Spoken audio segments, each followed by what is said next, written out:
Hey, what is up? Welcome to Dharma Time here on WPSN99.com, where we... Oh, I wasn't in my mic wasn't on. Stream Solutions. I did say it. Way to drop the ball, man. I said it though. Anyways, don't I get points for saying it? I'm the host, the Dharma Guy here, as always with the Dope Doctor. What's going on? Damn Skippy. We're man, it's been a long day already.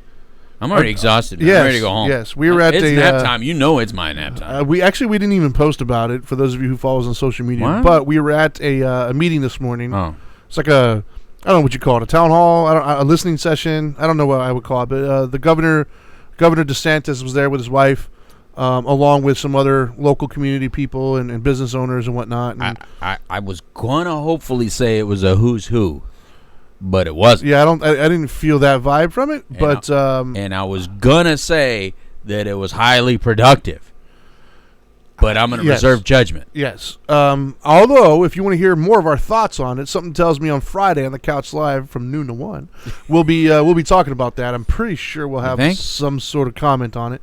Either way, that's where we're at this morning. And so we had to get out of that mind frame and get into the whole forgiveness mindset, which is what today's topic is going to be. Last week was forgiving ourselves. This week will be forgiving others. Right. Having said that, we got to keep the lights on, so let me go ahead and thank our sponsors before we get started. I'll do this as quick as I can.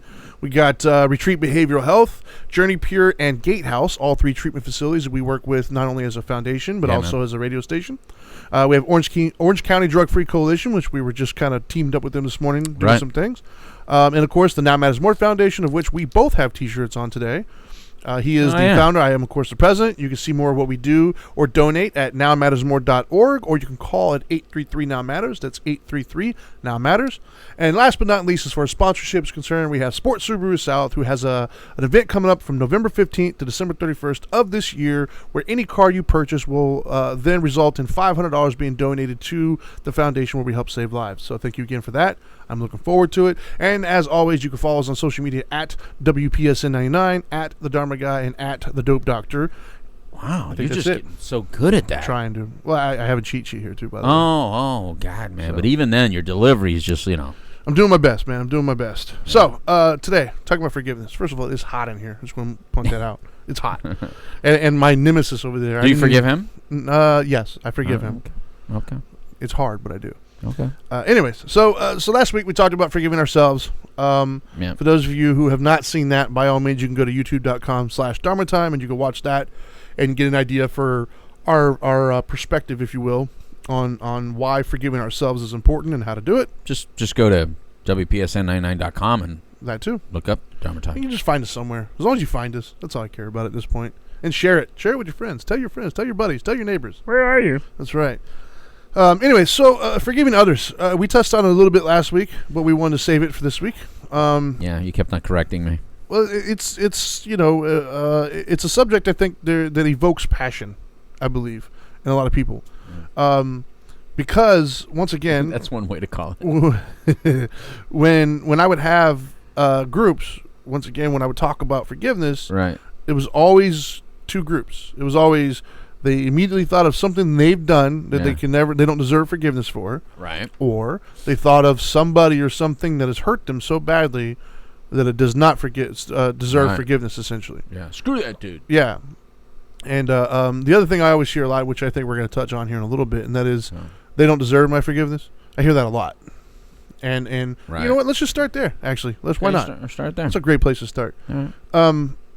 So I think the main thing that I would like to get across from this show today, to be honest with you, if somebody were to walk away with just one thing, which hopefully they walk away with more than one, but if they were to walk away with one, I want you to understand, and I'm going to look right in the camera for this one, forgiveness is for you. It's not for them. So it's not about them deserving your forgiveness or not. I just lost my mic, by the way, but that's right. Keep going. It's not forgiveness is not about what they deserve. It's what you deserve.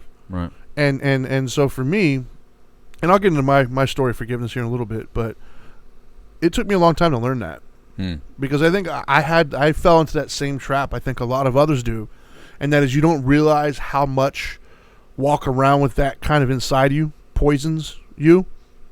And it's like one of those things where like I'm going to hurt you by hurting myself type situation. Right. It took me a long time to buy into that. Oh, it popped again. Wow. I'm telling you, man, we got to maybe look at the cord or something. But look, it just did again. But anyways, it took me a long time to buy into that. Mm-hmm. Because I was operating, as most do, under the idea of, you hurt me, you're a horrible person, how dare you, and it's all your fault, and I can't forgive you, kind of a thing. Right. But the flaw in that thinking, well, the multiple flaws, I guess, is number one, I assure you that the other person that you're referring to is probably not walking around thinking, oh man, my back hurts. It's probably because this person didn't forgive me. Right. Like, you're not on their radar, most likely. And then secondly, it does impact you. It really does. Like, I looked at my own life, and I realized that a lot of relationships that I was struggling in, and not necessarily romantic, but just friendships, business relationships, what have you, a lot of them that I was struggling in, looking back on it now, it was a result of my outlook. It was a result of my pain that I was carrying around with me from being hurt by others. And that hurt caused me to build up these walls and these defense mechanisms, which then caused me to kind of be aggressive. Like, I'm going to hurt you before you hurt me type thing. Right. And not only that, because I was so used to being hurt, I saw everybody as a potential, a perpetrator, if you will. And so, relationships that could have been loving and wonderful were more combative than they needed to be. And it was mostly a result of the attitude in which I brought to the table. And the attitude I brought was because my lack of forgiveness, my still holding on to that angst, caused that to happen.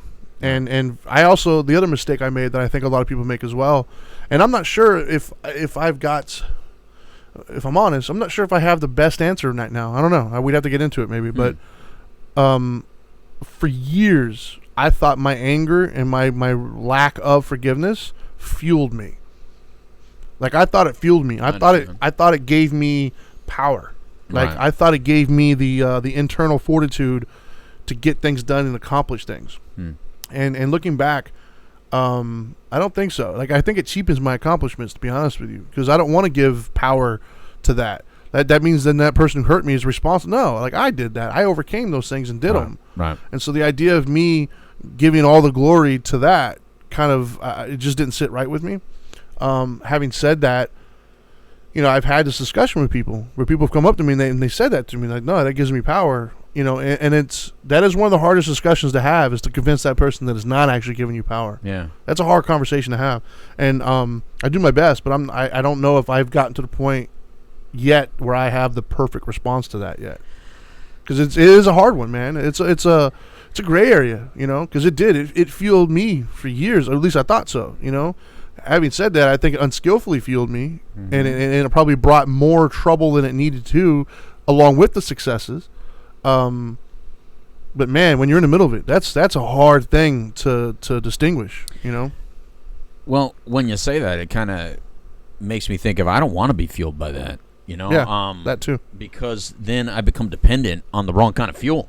Right. It's not sustainable, that's for sure. It's not sustainable. No. And what happens, because it's not sustainable, what happens when that no longer fuels you or whatever? I guess when I think about this topic, I don't necessarily think that I looked at it like a fuel in the past, but I did look at it as a virtue.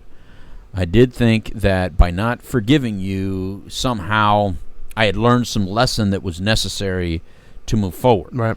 Rather than that it was something that was debilitating and that it was going to carry forward to other people that looked like, smelled like, felt like that other person. Yeah. And that's actually what happened. I mean, when you look at, my behaviors, I'm not going to go so into who, what's, and wheres, but there was certain people that I had to forgive to progress forward. And when I look at some of my behaviors, I can easily see, well, that behavior is a direct result of carrying that forward. Right. So if that reminded me of that scenario, or that reminded me of that person, I overreacted or reacted in advance. Like, I'm going to get you before you get me. Exactly. Kind of thing. And so it didn't allow other people to prove or disprove that they were worthy of my trust or my affection or whatever. I just preemptively struck. Sure. I did a lot of preemptive strikes. So in that respect, I don't want to be someone else's preemptive strike. And I know that's happened. I know other people have prejudged me based on just my occupation by being a drug and alcohol counselor. So if they had an issue with a previous drug and alcohol counselor who didn't hold their story, quiet or violated their trust in any way, they would admit to me, well, I don't like drug and alcohol counselors. I don't like therapists or whatever, because they violated my trust before. They went to my parents and they said this. So, what makes you different? Yeah, one person years ago. Right. Right, and I definitely don't want to look like someone's ex-boyfriend or husband or whatever and get treated like them, because they really get it bad. I got you covered in that one. Oh, I bet you do. Most women I know have some sort of an ex that looks similar to me. So Jesus, a whole bad boy look. I guess. I feel bad for that. The another phrase that I hear a lot actually, that I think I at one point in my life ruffled a little bit of feathers with my response to it. Because I posted, I'm thinking of a specific post actually I did years ago, telling people to kind of just let things go type of deal. And obviously it was a little bit more wordy than that, but the premise was let things go. Right. And somebody put on there, they're like, well, how do you do that? Right. And then they said that it's hard to let go. And then my response to them as far as the difficulty of letting go, I was like, is it really harder to let go? Because to me, holding on to it and carrying it with you everywhere you go and have it impact every single thing that you do, that seems a lot harder. Like carrying an anchor feels a lot harder to me than dropping the anchor. Yeah, but if you're used to carrying the anchor, it doesn't feel like it's harder. Yeah, it's hard to. You convince yourself. Yeah, it's hard easier. to imagine it. Yeah, but in all reality, you're carrying an anchor. Right. Like, you're not going to tell me you're going to run faster holding this anchor than you would if you just dropped the damn thing. You're kind of afraid to drop it, though, right? Yeah, but that's Like, what happens if I drop it? Exactly. I'm going to get hurt again. No, you're being hurt now. Exactly. It's like you're waking up every day reminding yourself that you're a victim. Yeah. And that's the problem with not forgiving, right? Is that you're just constantly you're the perpetual victim. You're staying in a victim mode. Exactly. It's like waking up every day. You know how when you go to a 12-step meeting, you go, "Hi, my name's Louie, and I'm an alcoholic," or something like that. What you're doing is you're going, "Hi, my name's Louie, and I'm a victim." Right. "Hi, my name's Louie, and I'm a victim," and you're doing that every day. Yeah. Every day, and you're saying, "I'm powerless over being a victim, and I'm going to stay being a victim, and I'm not going to progress rather than being a victim." It's like, whoa, wait a minute. Yeah. I'm not a friggin' victim. Well, not only that, but stop being a friggin' victim. And then, but you're also letting the same person or the same series of events win. To be honest with you, over and over again, they keep winning. Like if you're still upset at X, Y, and Z for doing whatever, and then like every single decision you make is based upon what that was to prevent it again. Right. When, like you said, in your mind, you might convince yourself that you learn from it and you're protecting it. But in all reality, what you're doing is you're letting that person now dictate your future life, whatever it is. Like they now are holding that leash and they're telling you where to go. Right. Well, the forgiving and forgetting is different. Oh, absolutely. Nobody's saying forget it. Well, and I'm glad you brought that up because that is one thing I want to make sure that we do emphasize. Right. There's a difference between forgiving something and accepting it or agreeing with it or forgetting it. Those are all different. Right. There's, and I said it last week and I'll say it again, like some actions are unforgivable, but people are all forgivable. We all are like hurt people. We all have made mistakes. Don't get it twisted. I don't care how great of a person any of us think we are. You're the villain in somebody's story. There's been a point in your life where you have said or done something to offend somebody else. Period. Can I say I forgive you, but F you? Sure, why not? Go for it. That's my point. Yeah. No, I'm serious. I say it jokingly, but that's really what. Look, I forgive you for being you. I gotta allow you to be the asshole you are. Yeah. F you, but I forgive you. In other words, I know that's who you are. Like I look, I have faults, so allow me to be the human that makes errors, that is sometimes brass, that is sometimes aggressive. Sure. You have to accept me, and we talk a lot about this because through our children. Yeah. That you kind of have to accept them for where they're at. Yeah. But they're coming to get us. Yep, you hear the sirens? But you have to be able to forgive somebody as a human. But we're talking about the forgiveness that lets you be out of pain. That allows you to move forward out of the pain, not necessarily saying that it's okay, that your behavior was okay, that I accept it, that I'm open to you're being in justified. pain like that again, that Yeah. you're justified for being the asshole that you are. Well, that's not what we're saying. All right, so I do have stories that I typically share in these situations. I do this only because, I am at peace with my past, Right. so I can talk about it openly. Yeah. And oftentimes I've found that it helps people relate better when they feel. Because one thing I have heard, people who don't know anything about me, when I say forgive, they're, it's easy for you to say. Well, no, I mean, I've done forgiveness as well. So, so my story of forgiveness, right? Like I've done a lot of things in my life, both academically and career-wise, or whatever, and some easier than others. And if I'm honest, the hardest thing I've ever had to do in my life was forgiveness. That was literally the hardest thing I've ever had to do. Was it? Oh, absolutely, without a doubt. Others or yourself? Others. Really? Yeah. Okay. One person in particular, and that would be my dad. Right. It was the hardest thing I've had to do because I identified with it so much. That's who I was. That was my fuel. That was my motivation. I mean, literally the poster boy for filled with angst. That was me. Yeah. He motivated you to be a better father and a better man. Motivated me to be everything. He was a perfect example of what not to be, right? And so, but for me, so I went through some atrocities when I was a kid. I went through some things, and one of my go-tos as far as to explain some of that or to illustrate that for people is I was under 5 years old, and I was up in Montana. I was playing for little cars on the floor and stuff, doing what kids do. Mm-hmm. My father and my mother argued in front of me, and when I think of memories, I only have one memory that I latch onto as a kid that was like a really positive memory. The rest of them, even ones I thought were positive, I found out later they weren't. They preceded something horrible, actually. So one of my memories that kind of sums it up for me was, now granted, I don't want to sound like I was, Annie Ann living on the streets or something like that, but there was a lot of stuff that I saw, but those stuck out more in my mind. They were more impactful for me growing up than anything else. So anyways, I'm on the floor playing with my cars. Dad and my mom are arguing. He headbutts her. She falls to the floor. Blood goes all over the place. He looks at us. My sister comes running out of nowhere, grabs me. We run to the bathroom, lock the door while he's trying to get into the door beaten. Like, he's just pissed off about what, I don't know.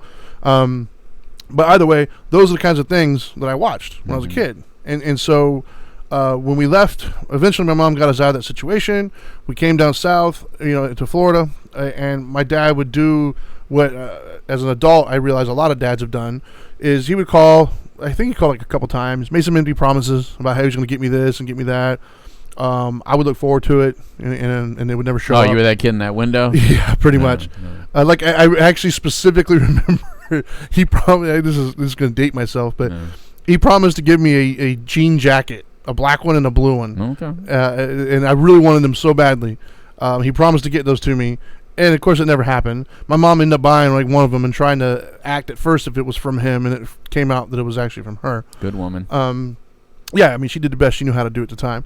But anyways, so I grew up. I was pissed, man. I grew up angry. I grew up bitter and angry and mad, and I didn't have a dad. And so going to school, violence was my first answer to pretty much everything. Mm-hmm. I was in 3rd or 4th grade, and oddly enough, I just had my 20-year reunion. I didn't show up to it, but I saw some people posting, and some of the names I remember, and one in particular, she was posting about, and she actually went to the 20-year, and I did not, but the only reason why I really remember her first and last name to the day I die is it was either 3rd or 4th grade, we were in elementary school, and I remember she was talking to me, and I threatened to cut her throat if she didn't stop talking to me, and I got suspended from school because I had a little pocket knife with me and everything. How old were you? I don't know, 3rd or 4th grade. Oh.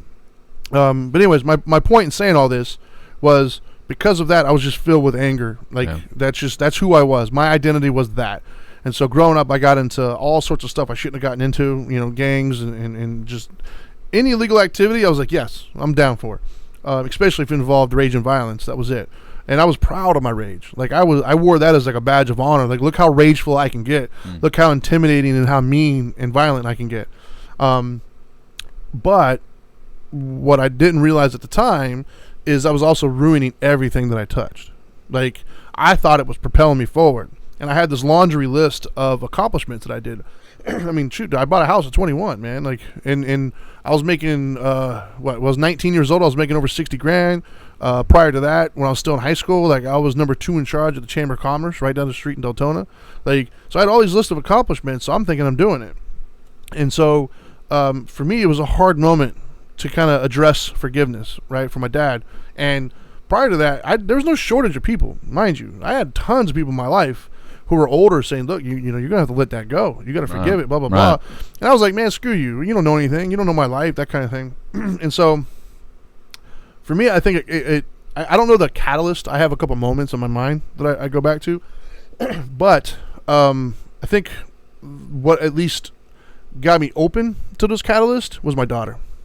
Once I knew my daughter was being born, like I knew I was going to have a child, right. I immediately was like, okay, how do I not do what he did? Like, how do I want to be better? I don't want to be that. Because I know that side of things. I know how much it sucked for me growing up. So I don't want my daughter to do that. And so at that point, I became open to knowing I've got to make some changes, man. And like one of the changes I actually had to make was just saying the words, I love you. Like I felt so uncomfortable and dirty saying those things.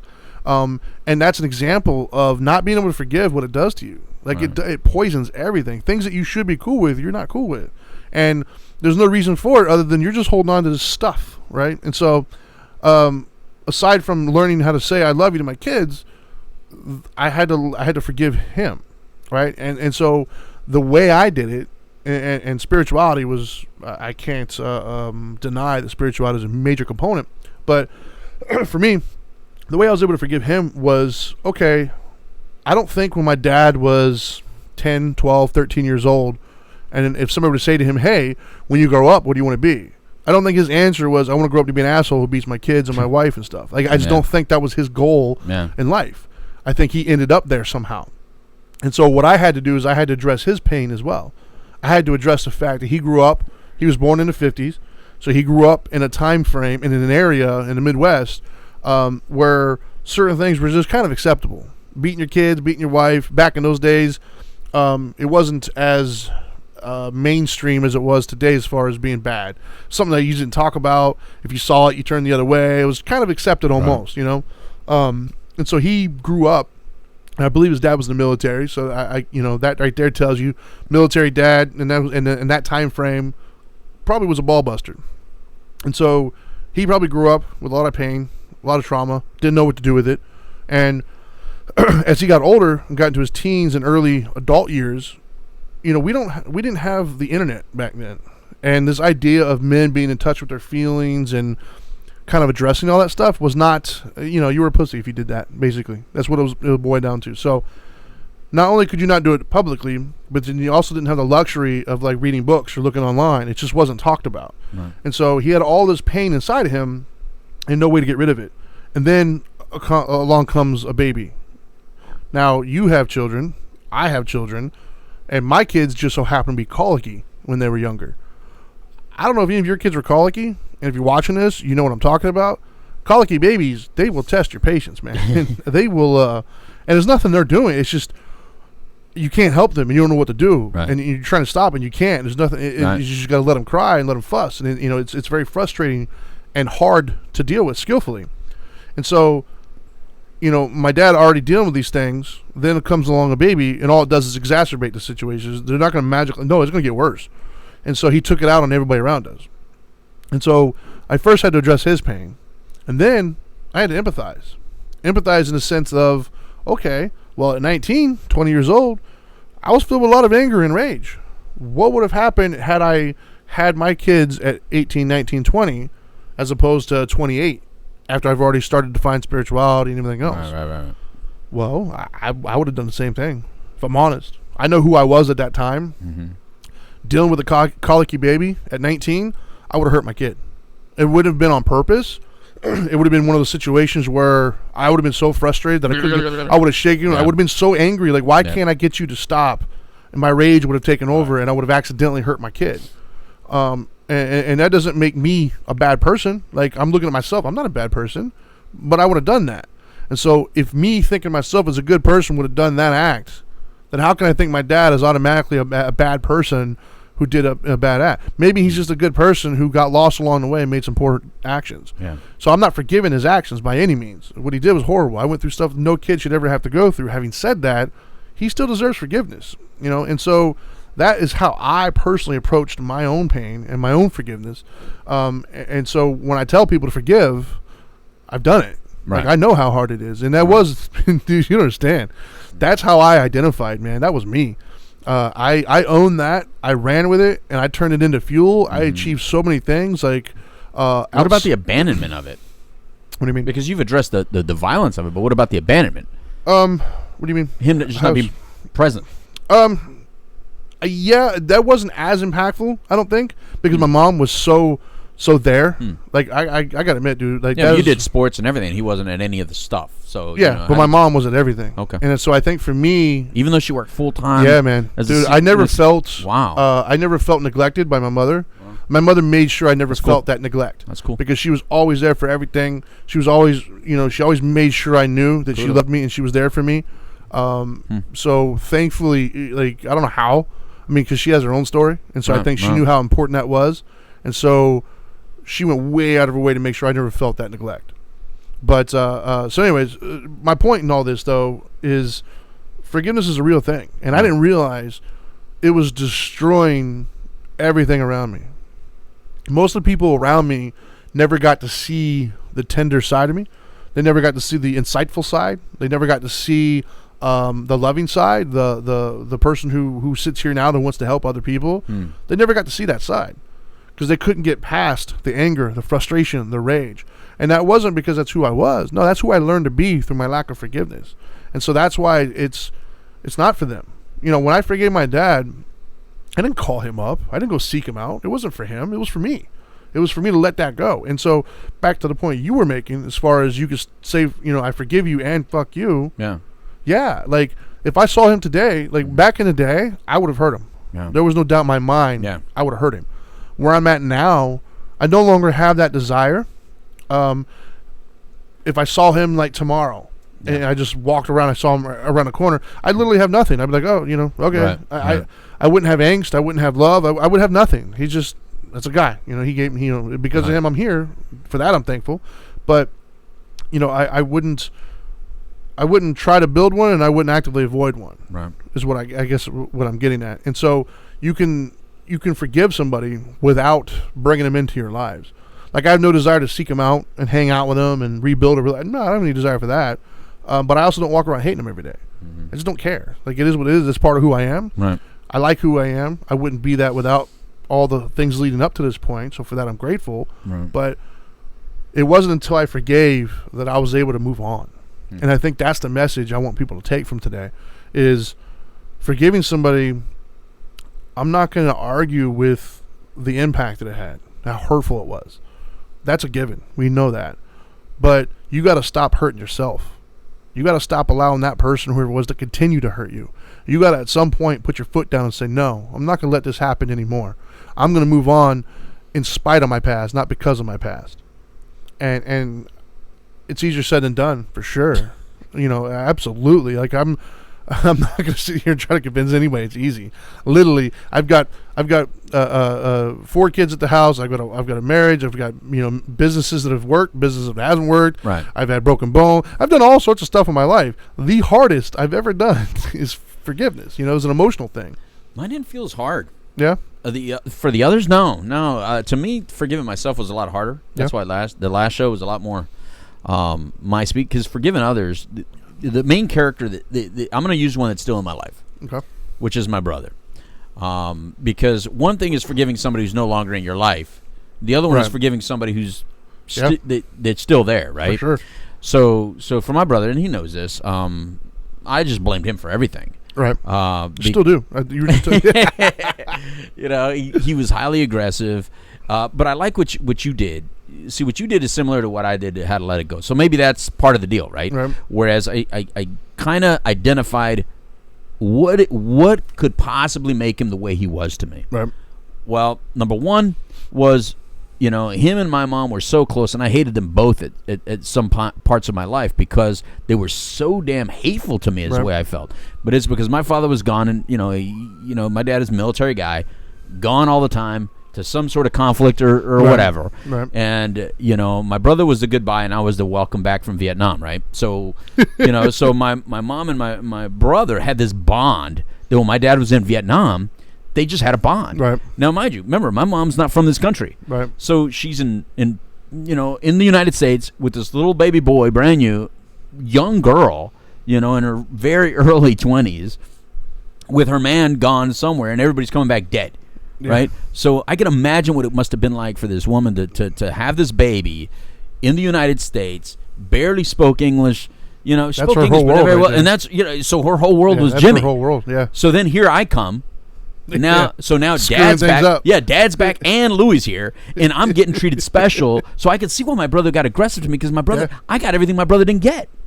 Yeah. My dad was treating me special. My dad, got to see me as a little baby, play with me a little bit more. And so I didn't see that as a kid. All I saw is, why do they hate me so much? Right. Well, it's because, I had a lot of energy. I'm just in your face. I don't get the punishments that he got. I get away with everything. Right. So he must have been like, this little bastard. Yeah, resentful, man. Yeah, resentful. Sure. Yeah. And so I didn't get that as a kid, though. I didn't get the loneliness they must have went through, the pain they must have went through. All I got was, I want. Yeah. And they were like, hardcore little Nazis. They were stopping everything. So what I did with all that pain was I took it in the street, and I got my kudos on the street because I wasn't going to get it at home. Right. Unless my dad was home.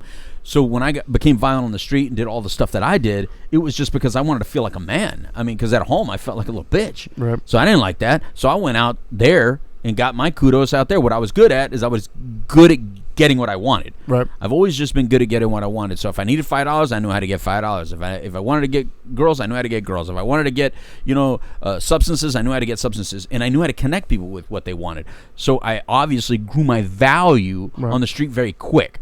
So, when you start using it at 9 years old, then you step up your drugs, at 11, and then you stepped it up even further at 15, and then you have the kind of money that I had flowing through me and the kind of power I had flowing through me, and then my brother, when he would come around, would shoot it down and embarrass me in front of others because he still had that power position. Sure. And would still be volatile towards me when I'm supposed to be a badass. Right. But he comes around and I'm not a badass to him. It was embarrassing. Sure. So, of course, I don't want to be around the guy. But it wasn't hard forgiving him, and I'll tell you why. Because as I was working on me, I had to forgive me for some of the things that I did to other people that, to me, are unforgivable. Right. I would always say, man, if somebody did that to me, there's no way I would forgive it. Right. But I had to forgive me because I couldn't move forward. Yeah. Because I was feeling like such a piece of shit. So then I thought, well, shit, the stuff Jimmy did, at the end of the day, who was there for you when the world was crumbling?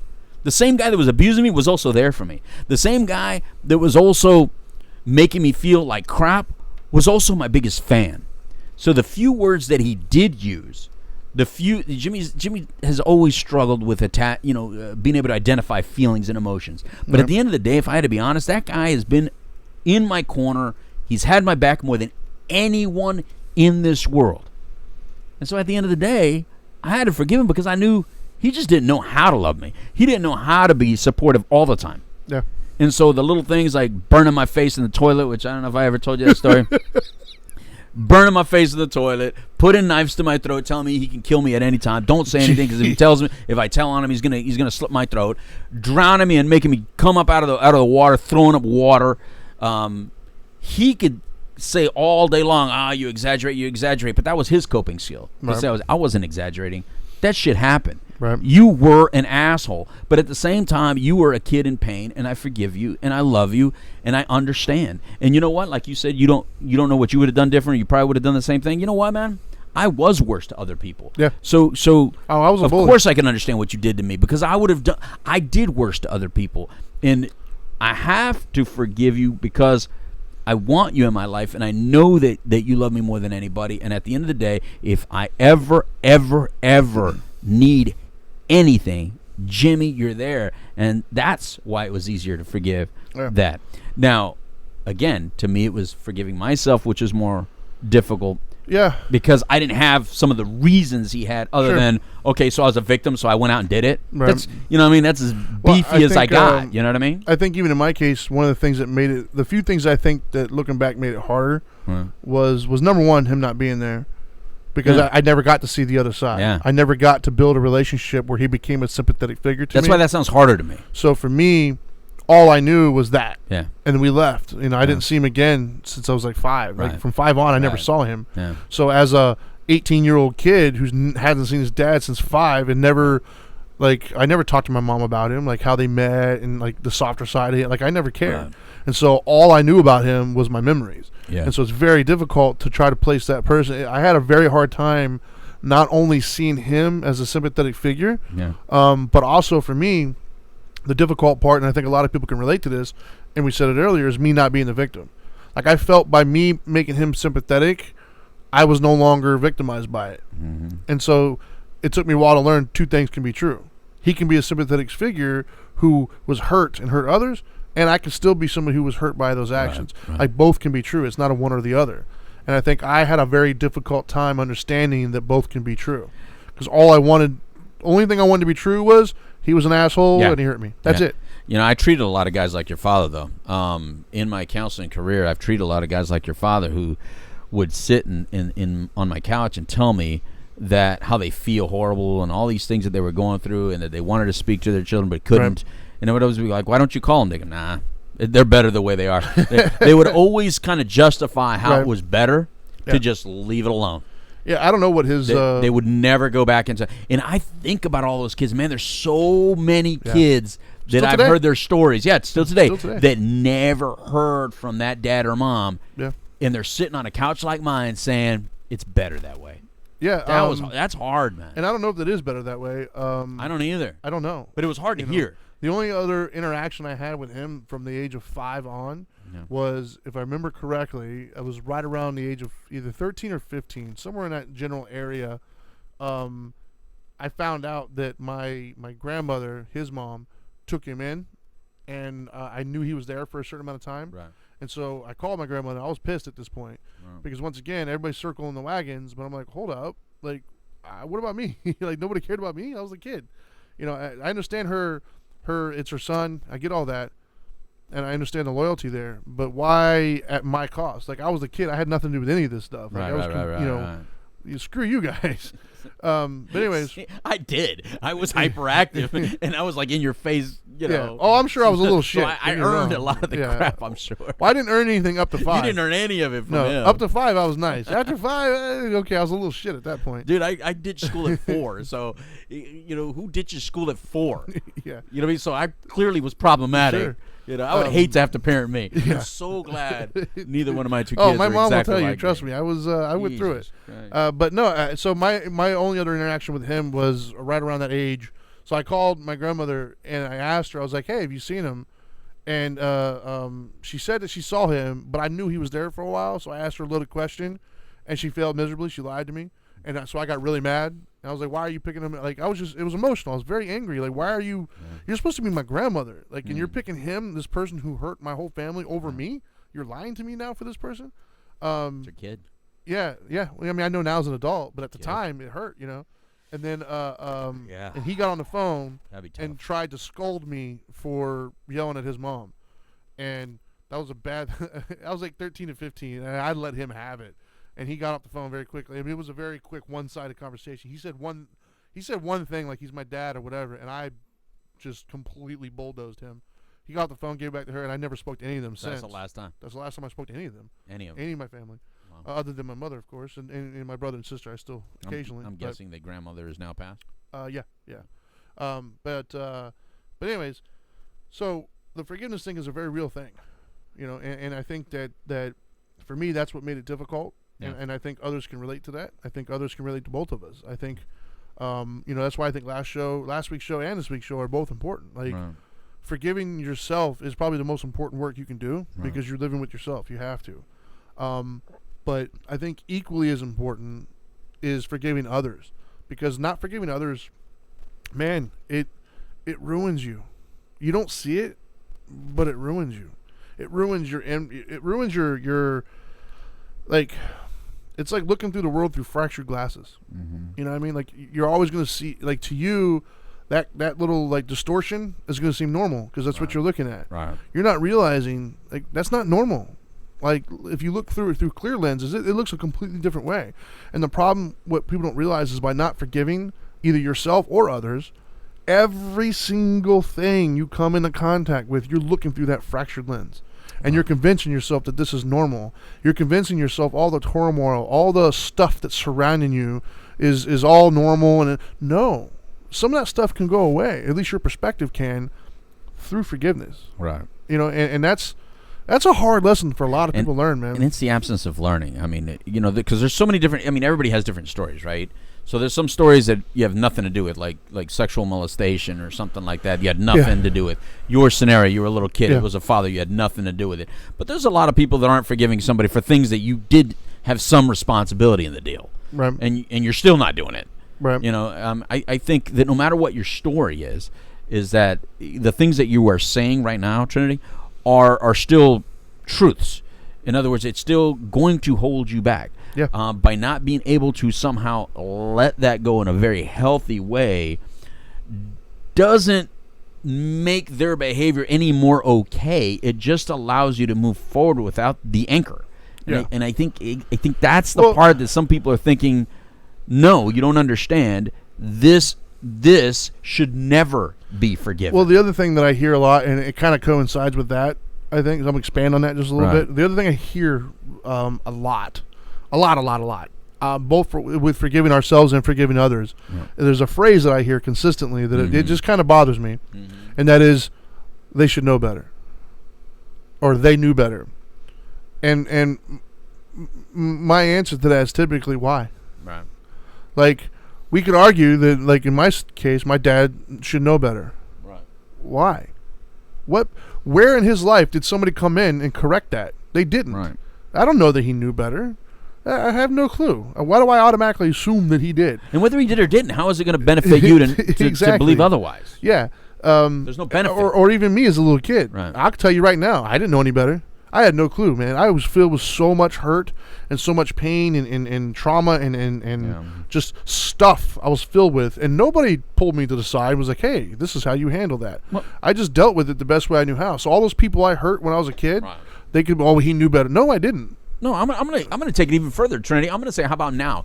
I guarantee there's things right now that I'm saying or doing to Dahlia and to Zoe that I don't know better. I think I know better. I think I'm healthy right now. I'm guarantee you there's things that I'm saying to them now that they're gonna struggle with forgiving me, because that's the cycle. That's just the way life is. Absolutely. You know, I'm not perfect.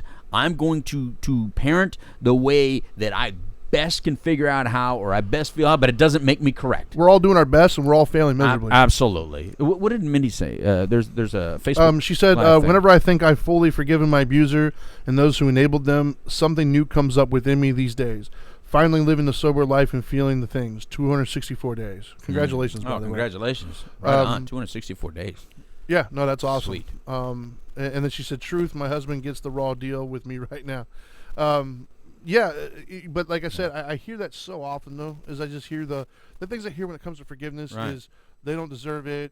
I hear they knew better. Right. But then they knew better, I think, is a trap that too many people fall in, because it's hard for us to understand the hurt and the plight of the other human being. I didn't know better. We get stuck in this idea that they share the same virtues, the same morality, the same lessons that we carry with us, and so if we know better, then they automatically need to know better. No, not all people do, man. Right. Some people literally have had a pretty crappy life, and just they grew up thinking that this is how you handle things. Right. And it's not a personal thing, right? Like, I guarantee the people I hurt when I was younger, every last one of them think it was personal. Right. They probably thought, oh, Trinity, no, dude, you could have been anybody in front of me. I was hurting everybody. Right. Like, I had my pain was spilling out on anybody I came across. Me too. And it had nothing to do with who they were. It was nothing to do with you. It was all about me and my inability to skillfully handle the pain and trauma.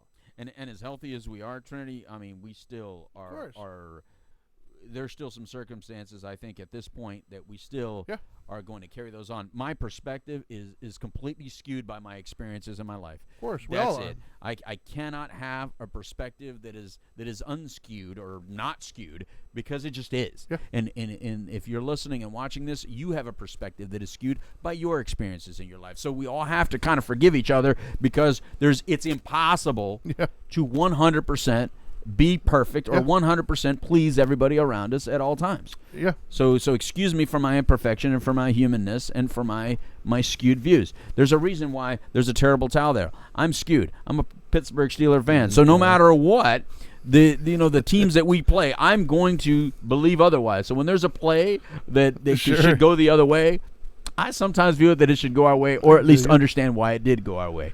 Yeah, no, and you see, I got the new football season's coming in, so I threw that in there. I see that. Yeah, I'm already ready. Yeah. Meanwhile, our quarterback got hurt last night, so yeah.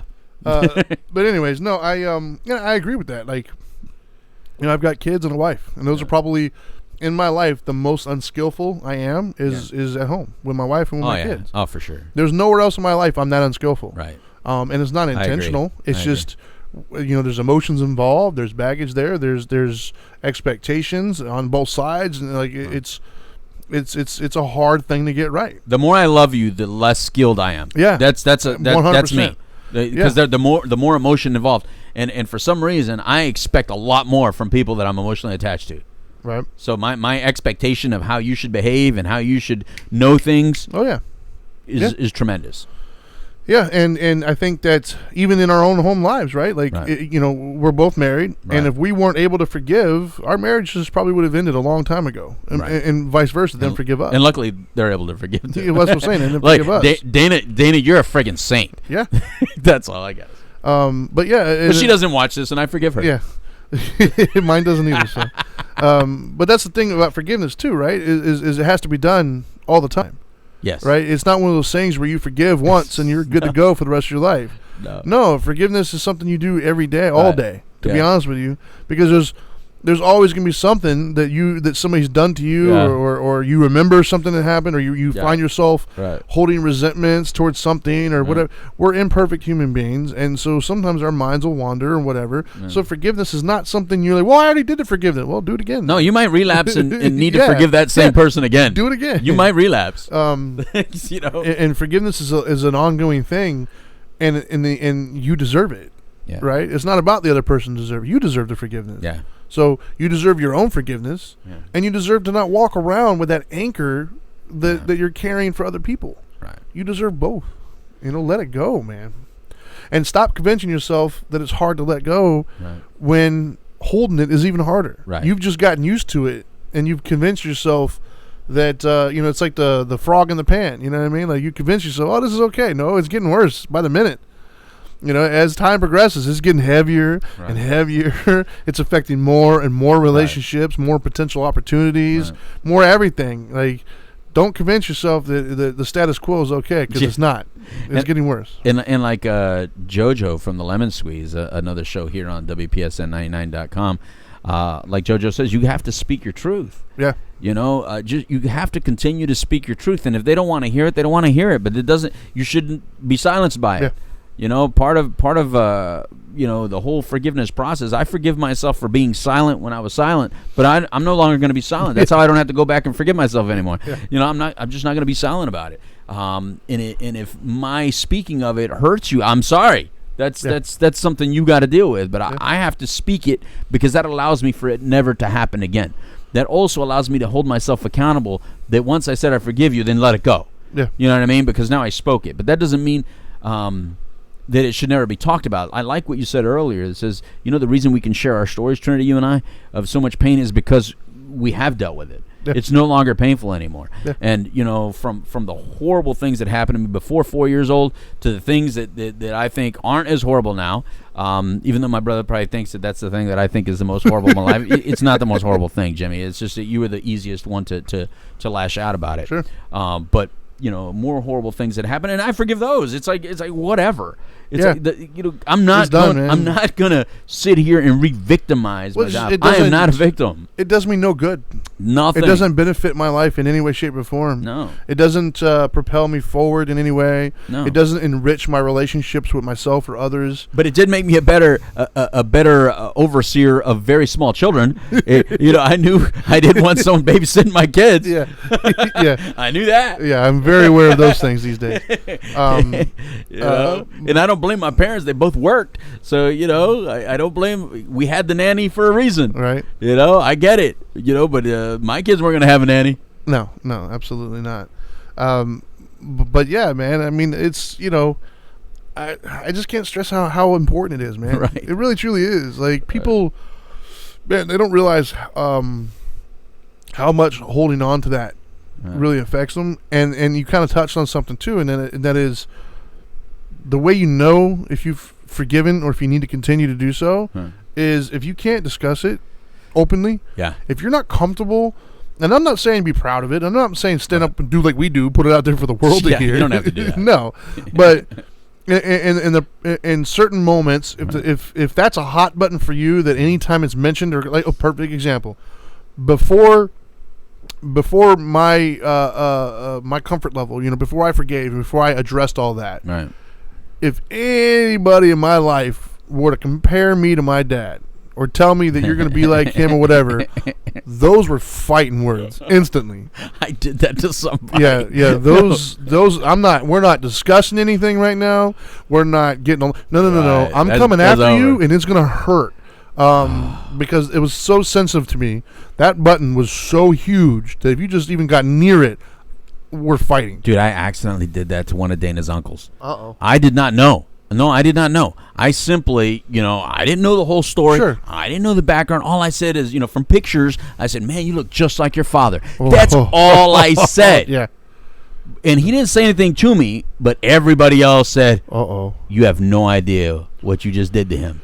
Because apparently he hated his dad so much that he was... And that's where I was at. But, he didn't do that to me, though. I got to give him credit. He didn't do that to me. But he might have been, but more inside, woke. he probably did exactly what you said. Well, for me, anybody. And whether they knowingly did it or not. If they knowingly did it, we're absolutely fighting. If you didn't knowingly do it, you're going to know now. Like, I never minced words. I made sure they knew, like, don't you ever do that. Like, I was very aggressive in my defending of that button, if you will. Yeah. But where I'm at now... whatever, man. Yeah. Like, I can talk about it. I can put it out there for the world. Right. As a matter of fact, if you want to see this and share with others, youtube.com/Dharma Time or WPSN99.com. Right. So the world can watch it. I don't care. And I can talk about it. If somebody would come up and say, you look like your dad, I'm like, yeah, bro, because I got a long beard now. And apparently my dad had one. And she says, oh, yeah. Really? Yeah. I was like, okay. Like, what do you mean had? You don't even know if he's alive or dead. I have no clue. He probably has one. You know what? He probably looks just like you. He probably does. And since so many other guys look like you, I probably see your dad all the time. Yeah. Although I don't think he's as big as I am, though. I don't think so? I think he was like 6 foot, but I don't think he was just stocky. Oh, okay. But regardless, my point is, like, even that conversation right there. That would have bothered you. 20 years ago? Yeah. that conversation. Yeah. You would have immediately put me on the defensive with everything that you just said. I would have immediately gotten fired up and, like, pissed. Right. And that's how I know I've done the work of forgiveness, and that's how you know you've done the work of forgiveness. If it's still such a hot button that even just the mention of it, makes you tear up, makes you get frustrated, makes you get rageful, you need to forgive, man. You need to work on it. Go ahead. No, I was just gonna say. We only got a couple minutes left. So. I was real quick. As much as I like to instigate and stir the pot, I also know when to not, and that's a little proof that I'm a little better because I didn't stir your pot. Yeah, but that's the thing is I don't give people that power anymore. At least not in that subject. Yeah, we like to bust each other's balls, but there's sometimes you still need to. Yeah. All right, man. So you got 5 minutes left. Yeah. Well, I mean, you got before I get to the tips, you got any last words you want people to walk away with for forgiving others? Well, I think one of the most important things is I think exactly what you just said. If you're walking around in pain of anything that you can't talk about. If there's something that just whenever it's talked about or you're watching TV and it's mentioned and it makes you want to turn it off or not view it, not watch it, no matter what the subject, even if it's not a forgiveness subject, I think those are clues that you're holding on to something that might need to be talked about and dealt with. Now, you might think, I've already dealt with it. I just don't need to deal with it anymore, and that's how I dealt with it. In other words, I've realized that I can always just walk away. Yeah, that's true. But true processing and true dealing with something allows you to talk about even the most difficult of things. And I think that it's worthy of the conversation with someone else who's not so close to you, not so emotionally attached to you, so that you can be in that safe place to talk about something that might still need to be discussed. Not necessarily with the person you're forgiving. I don't think that's necessary. And not necessarily open to the world like we do. but it doesn't mean it doesn't that it can't help you to discuss it. And you'll never know how good it can help you until you do it. Yeah. So, sometimes you think I'm good. No, you might not be good. Well, I used to think I was good before I did the forgiveness work. Yeah. I didn't think I needed to. I thought it was fine. Yeah. Now looking back, boy, was I wrong. Yeah. I was way wrong. Yeah. Anyways, all right. Well, let's do our tips that we do every week, and get out of here. So once again, for those of you who pay attention or watch the show, we like to wrap things up at the end, give you some tips, some action, an action plan, things of that nature to actually apply some of the stuff that we talked about today. And so here they go. So tip number 1, forgiveness itself is letting go. Letting go and understanding. It's not agreeing. It's not accepting. It's not tolerating. It's just letting go and understanding. That's what forgiveness is. Second tip I got for you is remember the forgiveness is for you. It's not for them. So it's not about them deserving. It's not about making their lives easier. It's about you. It's about making your life easier. It's about allowing you to move on and progress without that holding you back and continuing to hurt you. And then the third and final tip is, we just said it, and that is forgiveness needs to be done all day, every day, man. It's not something you do one time and think you've done the work and you move on. It's something you consistently do, and any time those feelings start to come back up, that is the time that forgiveness is called for yet again. So I think that's all we got today. So now that you know better, do better. Peace.